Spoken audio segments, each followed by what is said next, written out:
Hello दोस्तों और मेरे प्यारे किसान भाइयों, मैं आ चुका हूं अपने फार्मिंग पॉइंट पर। मैं आज यूँ बताना चाहूँगा कि जो मोथा घास होती है उसको खेत से नामो निशान कैसे मिटाएं। दोस्तों, मैं अपने खेत में डाल रहा हूँ, ये स्प्रे कर रहा हूँ जो कि ग्लाइफोसेट 41% SL में। इसका जो डोज है, वो डोज इसका 1 बीघे में 2 टंकी का है। तो इसमें मैं इसमें डालूँगा 220 ml के 240 ml के हिसाब से इसमें डोज इसके ग्लाइफोसेट का, जो कि ये हमारे पास खुली रखी हुई है। अभी मैंने खोल ली है तो देख सकते हैं। ये मैंने ये जो 120 ml की ये ढक्कन है जो बड़ी, तो उसमें मैंने ये 220 ml मैंने इसमें डाल रहा हूँ। एक ढक्कन 120 ml की है, ये 240 ml मैंने डाल ली हुई है। आप देख सकते हैं किस प्रकार से। और मैं ये अब बंद कर दे रहा हूँ। ये मेरा डोज पूरा डल चुका है इसमें। अब मैं दिखाना चाहूँगा आगे इसमें एक चीज़ और मिलाने वाली है जो कि बहुत ही कारगर साबित होती है। दोस्तों, मैं आपको दिखाना चाहूँगा, ये रखी है हमारी यूरिया की बोरी। तो इसमें मैं ये 2 मूठे इसमें यूरिया भी डालूँगा। तब तक ये ढक्कन साफ़ कर लूँ।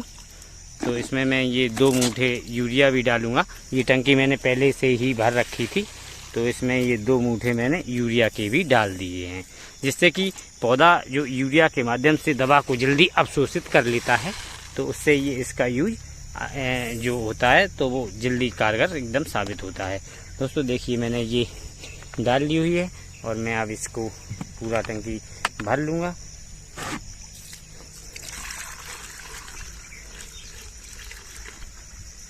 दवा डालने के बाद इसमें यूरिया डाल दी थी, तो अब मैंने ये टंकी पूरी भर ली हुई है, जो कि हमारी ये 18 लीटर की टंकी है। तो इसको मैं अब लिए चलता हूँ अभी खेत पर लगा के। और ये मैंने ये बाल्टी रखी हुई है जिस पर ये रखकर इस टंकी को आराम से लगाया जा सकता है। तो इधर मैं ये देखिए स्प्रे करने के लिए टंकी को टांग रहा हूँ।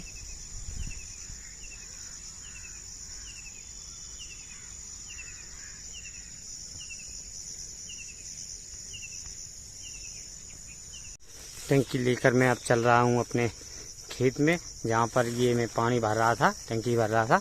वहाँ से मैं खेत पर जा रहा हूँ। अब दिखाएंगे मैं आपको आगे किस प्रकार से ये स्प्रे करना है। और दोस्तों, मैं बता दूं कि जो ये स्प्रे करना है ये ग्लाइफोसेट का, तो वो नम मौसम में करें। जैसे कि मौसम देख रहे हैं, ये बादल छाए हुए हैं, मौसम नम है, जो कि नम मौसम में ये दवा अच्छा काम करती है, जो कि सूखे मौसम के मुकाबले। अब मैं आया हूँ इधर अपने खेत पर, जो कि ये देख सकते हैं। इसमें मक्का की फसल थी जो कि मैंने ऐसे ही कटवा के छोड़ दी हुई थी, जो अब ये क्लियर एकदम कट के हो चुकी है साफ खेत। तो इसलिए मैं इस खेत में, ये घास बहुत ज़्यादा खड़ी हुई है और मोथा भी है जगह भी जगह, तो इसलिए मैं अब इसमें ग्लाइफोसेट 41% जो है हमारी, वो स्प्रे करूँगा। तो स्प्रे करने के लिए दोस्तों सबसे अच्छी बात मैं बता दूं, जैसे भी स्प्रे करनी है तो आप ये एक समान करें, ये इधर उधर भटका के ना करें, एकदम एक समान इसका स्प्रे करें, जो कि सभी पूरी जो घास है हमारी उस पर ये स्प्रे होता रहे। आराम आराम से करें, जो कि ये होती रहे। ये देख सकते हैं इसमें ये मोथा घास बहुत ज़्यादा है, तो इसका ये जो रामबाण इलाज है, जो ग्लाइफोसेट के माध्यम से ये खाली पड़े खेतों में इसका यूज कर सकते हैं। जो खाली पड़े खेत होते हैं उसमें इसका यूज अच्छे से हो जाता है। जैसे कि अभी मैं डाल रहा हूँ, तो ये जैसे डलेगी तो एक समान, जैसे अगर नहीं डल पाती है तो बाद में जब ये घास पीली पड़ जाएगी तो मुझे पता चल जाएगा जहाँ ये घास हरी है तो वहाँ पर ये दवा नहीं पड़ी हुई है। तो इसलिए ये एक समान डालें, जो एक बार में, लेकिन 2 बार में इसका यूज अच्छे से हो पाता है। तो इसका यूज जो है तो वो मैं अभी कर रहा हूँ, ये आराम आराम से डाल रहा हूँ। और ये नम मौसम में इसका यूज करने से अच्छा होता है।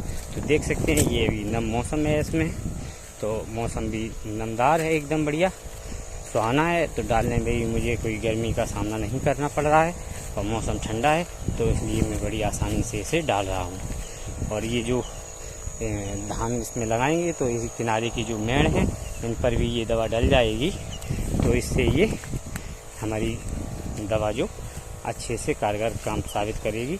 और ये जो खेतों में मेड़ों के किनारे किनारे ये चारों तरफ ये घास हो जाती है 5-5 फीट खेत के अंदर, तो वो भी नहीं होता। ये मेड़ है तो मेड़ पर इसे आराम से इसे डाल ही दे रहा हूँ, जो कि अच्छे से ये घास मर जाए और खेत में ना हो, और जिससे कि हमें धान में फिर किनारे किनारे कोई ज़्यादा मेहनत नहीं करनी पड़ेगी। तो दोस्तों मैं आपको ये दवा इसीलिए बता रहा हूँ, बहुत से लोग हमारे, मैं एक दुकानदार भी हूँ, तो हमारे किसान भाई आए हुए थे, मैंने लाइव के माध्यम से वीडियो में बताया भी था, जो मैंने उनको डालने के लिए मना कर दिया था। अब जो भी हमारे किसान भाई हैं इस दवा का यूज करना चाहते हों तो वो इस दवा का यूज बड़ी आसानी से कर सकते हैं। मौसम ठीक हो चुका है, एकदम डालने के लिए पूरा एकदम बढ़िया से है। तो मौसम में नमी भी है, हवा भी एकदम गर्म नहीं चल रही है जो कि नम ना रहे। तो इसलिए ये इसमें डालने से ये मोथा जो घास है जो पीला पड़ जाएगा। तो ये मैं 15 दिन का इसे टाइम दूंगा, जो 8-10 दिन में इसका रिजल्ट देखने को मिलेगा, जो कि खेत पीला होने के बाद में जहाँ कहीं अगर दिखाई देगा कि यहाँ बच गया है, हरारा खड़ा है, तो मैं वहाँ पर ये दोबारा से स्प्रे कर दूंगा और उसके बाद में इसी खेत में मैं धान भी लगा दूंगा। अभी 15 दिन का मेरे पास टाइम है, जो कि पौध हमारी अभी तैयार नहीं हुई है। तो जब तक पौध हमारी तैयार होगी तो तब तक ये हम इसमें स्प्रे करके इसमें इसको क्लियर कर देते रहे हैं इस खेत को, और तब तक ये हमारा खेत घास ये हमारी है जो वो ख़त्म भी हो जाएगी। और सबसे महत्वपूर्ण बात बता दूं, जो मैंने इसमें जो यूरिया डाली हुई थी, यूरिया डालने से क्या है, ये दवा है जो ये घास के पौधे होते हैं, तो उस यूरिया के माध्यम से ये घास के पौधे दवा को जल्दी से अवशोषित कर लेते हैं, जो कि ये दवा जल्दी से थोड़ा काम करती है और अच्छे से काम कर जाती है। जो कि ये इसकी जो जड़ें होती हैं मोथा घास की, ये बहुत ही मोटी मोटी होती हैं, जो कि जल्दी से नहीं सड़ती हैं। इसका कोई बीज नहीं होता है, इसकी जो जड़ में ही इसका बीज बनता है, गांठ निकलती है, तो उससे ये मोथा पनपता है। जब एक मोथा ये जो घास है वो फसल के लिए एकदम बहुत बड़ा समस्या बनी हुई है किसान भाइयों को। जो मोथा घास से कोई भी फसल पनपती नहीं है और अन्य फसलें बहुत ही ज़्यादा प्रभावित होती हैं। ये मक्का का खेत था, तो इसमें मक्का तो अच्छी हो गई थी क्योंकि मक्का ऊपर निकल गई थी, तो इसमें ये हो गई है। और अन्य दवाएं जो डालते हैं, जैसे सैंपरा हुआ या कुछ हुआ, उसको टाइम चाहिए होता है, लेकिन वो कोई भी दवा अगर डालते हैं अगर फसल के ऊपर, तो असर तो वो करती ही है। तो इसलिए ये खाली खेत में ये दवा डालें। ये दवा ज़्यादातर खाली खेत में ही डाली जाती है, क्योंकि फसल के ऊपर ये दवा नहीं डाल सकते, क्योंकि ये पूरी तरीके से हर्बिसाइड होती है। कोई भी फसल हो, कोई भी कुछ हो, उसको नष्ट ही कर देगी। इसलिए ये इसे खाली खेत में यूज करना ही ज़्यादा बेहतर माना जाता है अन्य दवाओं के मुकाबले। सैंपरा है वो थोड़ा फसल में डाल सकते हैं, लेकिन वो भी उसका भी असर आ जाता है, फसल पीली होने के चांस हो जाते हैं जो अगर ज़्यादा डोज में अगर स्प्रे हो जाए। तो इसलिए ये मैं अभी खाली खेत में इसका यूज कर रहा हूँ। तो ये जो घास है हमारी ये ख़त्म भी हो जाएगी और खेत जोतने के लिए भी आराम रहेगा, और ये हमारी घास भी हो जाएगी ख़त्म। तो इसका जो धान लगाएंगे मैं इसमें, तो इसका सबसे महत्वपूर्ण बात बता दूं, इसे जोतना नहीं है, इस खेत को जोतना नहीं है धान लगाने के लिए।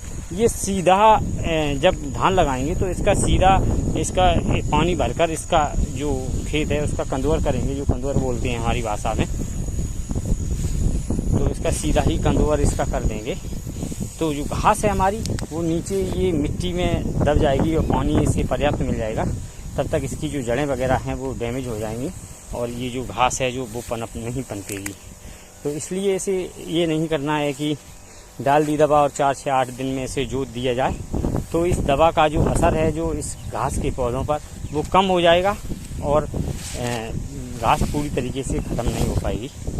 तो इसलिए ये खेत को मैं जोतूँगा नहीं और ऐसे ही मैं इसे दवा डालने के बाद इसे ऐसे ही छोड़ दूँगा।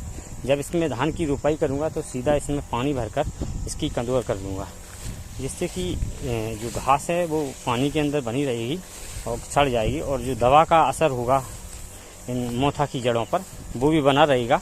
जिससे कि ये मोथा की जड़ है वो भी सड़ने के चांसेस ज़्यादा रहेंगे। तो इसलिए मैं ये खेत में ये दवा स्प्रे कर रहा हूँ, तो इससे मोथा की समस्या से काफ़ी निजात मिल जाएगा। और पूरी तरीके से ख़त्म अगर करना है तो इसे छोड़ना पड़ता है पूरी बरसात भर, तब ख़त्म हो पाता है। लेकिन मैं इसमें फसल लगाऊंगा धान की, तो इसलिए मैं इसे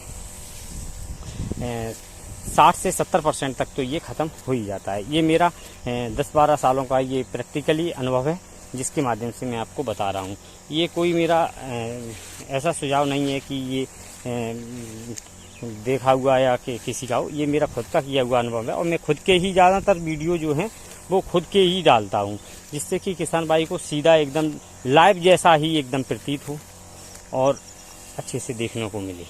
धन्यवाद दोस्तों। और मेरे किसान भाइयों, अगर मेरी वीडियो अच्छी लगे तो वीडियो को लाइक करिए और चैनल को सब्सक्राइब करिए और ज़्यादा से ज़्यादा शेयर करिए, ताकि अन्य किसानों तक भी ये जानकारी पहुंच सके और इस वीडियो के माध्यम से की दी हुई जानकारी का लाभ उठा सकें। विदा लेता हूं। धन्यवाद दोस्तों।